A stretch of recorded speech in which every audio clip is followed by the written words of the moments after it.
With our lead story, winners and losers in the government shutdown debacle. Yesterday, journalist Carl Bernstein said this. The Republican Party today has become a rabid organization from the top down. The leadership, it's cancerous. You have to go back to the party, the Democratic Party of segregation, to find this kind of scorched earth politics, putting the national interest nowhere and putting ideology above all else. And Mr. Bernstein joins us now. I think that was a little bit unfair because the Republican Party is so all over the place on this. There isn't a consensus in it. I thought you demonized the party unfairly there. Well, let's go back to what I said about ideology, which is exactly the same thing you said at the top of the show, almost word for word, about ideology becoming secondary to facts and to the national interest. I could have quoted Bill O'Reilly. I used the example of segregation and the horrible example of the Democratic Party and the appeasement by others in the Democratic Party in the early 50s of the segregationists, the same way the leadership of the Republican Party has appeased this know-nothing faction that has brought on this let me finish, Bill. Let me finish. But please. I think we get your point. No, let me finish. I'm talking about the leadership, meaning Eric Cantor, Boehner, who went along with this craziness for a while, McConnell, who didn't say to his party, stop this is hurting the country.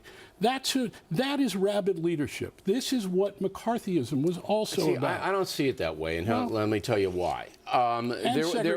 There are extremists in the Republican Party, as there are in the Democratic Party. Absolutely. All right? Okay. Absolutely. So you got John McCain, former presidential nominee. He, right out from the jump, said, look, we don't need this. This is not going to help us. You got Karl Rove, the architect of Bush's victory, said the same thing. Bobby Jindal.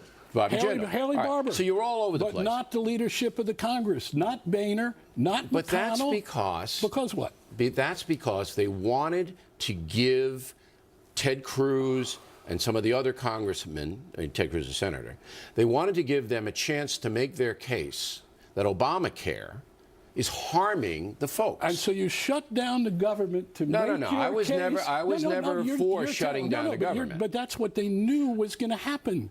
So you shut down the government to make your case because the Supreme Court has upheld, with a Republican Chief Justice, has upheld Obamacare, which really is Romney Care, that was started by the Republican Party. This has reached a level of insanity, Bill. All of the heads said early on, okay, including Boehner and McConnell, we don't want to shut down the government.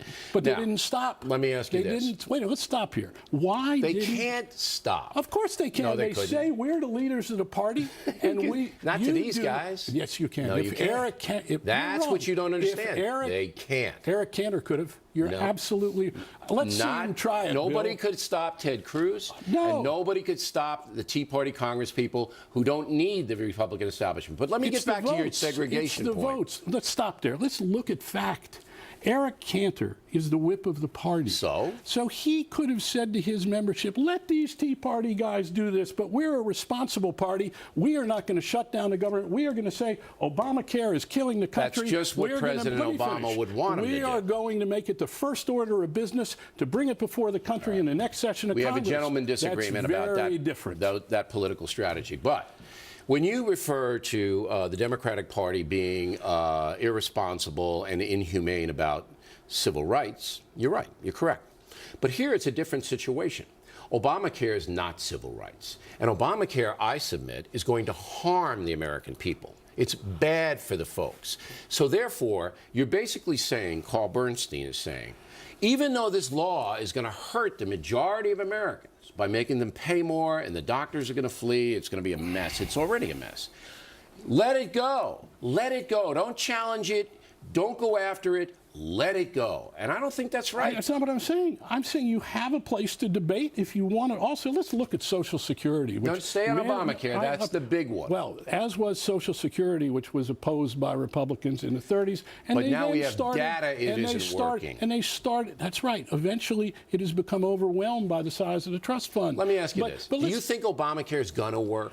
Do you think it's a good thing? I think it is a first step, like Romney Care, to do something about a broken health care system? And the answer is, let's Republicans and Democrats get together and fix the health care system. So you say that the debate should be fixed, right? You're for that. I am all for improving the health care system, including, let's look at Obamacare as 1.0, the same way that Google or somebody rolls out 1.0. It's got a lot wrong with it. It's got some really good stuff. Let's look at Medicare, how it was rolled out. Medicare happens to work. You guys like Medicare now. You guys? It needs reform. Meaning people on the right. It needs reform. Look, this is a work in progress. We need. So if it needs reform, 18% of GDP. But here's the bottom care, line, and I'll give you the last word. 18%. Okay, here's the bottom line. What the Tea Party people would have agreed to was if President Obama had agreed to a one-year individual mandate delay, as he did with companies, all of this would have gone away. Yet you don't see any validity to that stance.